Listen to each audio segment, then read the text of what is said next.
עם הסיפור הבא, קשה להאמין, אבל עוד שבועיים נחגוג את ראש השנה. המלחמה כמובן עדיין בעיצומה, עוד רגע שנה לשבעה באוקטובר, והאתגרים הכלכליים שמביאה את המלחמה רק הולכים ומתרבים, כשעוד ועוד ישראלים מוצאים את עצמם במצוקה מסוגים שונים. עמותת אחים לסמל של אוהדי מכבי תל אביב מראה את הכוח של קהילה ומגייסת תרומות של מאות אלפי מארזים לקראת החג, בניסיון לסייע למי שמתקשה בימים האלה. שלום נועם פרוסטיג, ממובילי העמותה. אהלן. נועם, אתם הרבה שנים מתעסקים בגיוס של תרומות, מנסים לעשות קצת טוב לפני החגים, בכל זאת השנה הזאת נראית אחרת.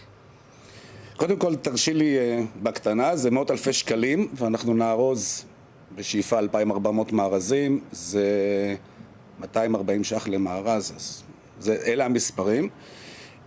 כן, זה הרבה יותר קשה, אנחנו רואים את זה ברמת הקושי של לפנות לאנשים ולגייס, ושיטת הגיוס שלנו היא כזאת שמפעילה את הקהילה, ובעצם שגרירים שלנו שמבינים או מכירים את הסיבה שלשמה אנחנו מגייסים, חווים את זה בנקודת הקצה, פונים לקהילות שלהם, לסביבה שלהם, לחברים שלהם, והם בעצם מתרימים אותם. ואתה אומר יותר קשה, מה? כי אנשים פתאום יותר מורכב להם לבוא ולשים את ה-100, 200, 300 שקל למארז כזה, שבשביל משפחות מסוימות זה ההבדל בין כן ארוחת חג ללא ארוחת חג? כן, חד משמעית. גם בירידה של... בסופו של דבר אנחנו... סביב ה-80% מהאנשים תורמים לנו באופן קבוע באותם אירועים. אז יש לנו גם פרמטרים להשוואה. אז אנחנו רואים שיש מצד אחד גם ירידה לא בהיקף, כי אנחנו מפעילים יותר שגרירים, אז אנחנו מצליחים לעבור את זה בצורה יחסית טובה עם יותר מאמץ של יותר אנשים.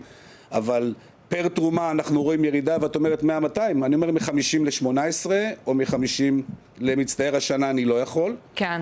וגם בשכבות היותר גבוהות, שפעם היו תורמות ביד יותר נדיבה, אנחנו רואים גם פה ירידה מאוד מאוד משמעותית בסכומים, ושוב, זה יכול להיות 1,000 שהופך ל-500, או 1,800 שהופך ל-900, כשמה אומרים לכם, המלחמה מקשה עליי, המצב אחר, שנה שעברה הייתי בטוב, השנה פחות? יש כאלה שלא אומרים, שפשוט מצטער הפעם אני לא יכול, או תבינו אותי, או משהו בסגנון. יש כאלה שאומרים אני עושה את המקסימום שאני יכול, אבל כן, בסך הכל הכללי אנחנו מקבלים גם מהשטח עצמו את הקשיים של החבר'ה שמגייסים, מה שלפני שנה ושנתיים היה עובר יותר בקלות, עובר היום הרבה יותר בקושי. ומה מבחינת הצרכים? מי שבקצה, שמחכה לחבילות שלכם, אתם נמצאים בקשר עם האנשים, אתם שומעים מה עובר עליהם במהלך השנה הזאת?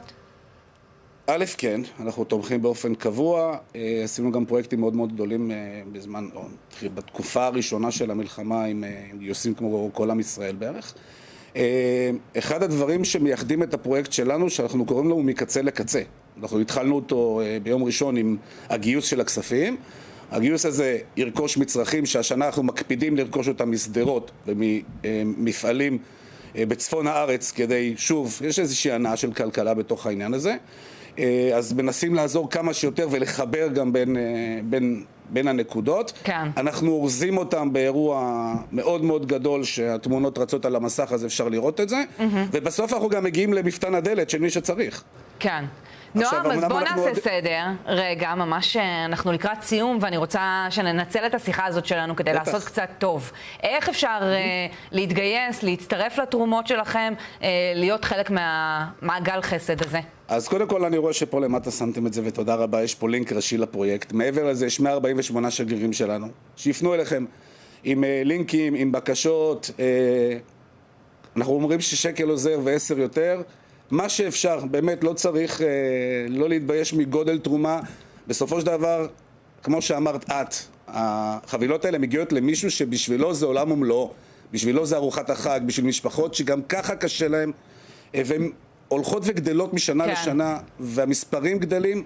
אנחנו צריכים את כולם איתנו, כדי שנוכל באמת לארוז את כמות המארזים המתבקשת, ולהביא אותם באמת למקום שאנחנו רוצים, שמי שצריך לקבל אותם יוכל לקבל אותם. נועם פרוסטיג, ממובילי עמותת אחים לסמל, תודה רבה על הפעילות המבורכת שלכם. נקווה שניתן לכם גם אנחנו פוש מכאן. תודה שהיית איתנו. תודה לכם. זהו.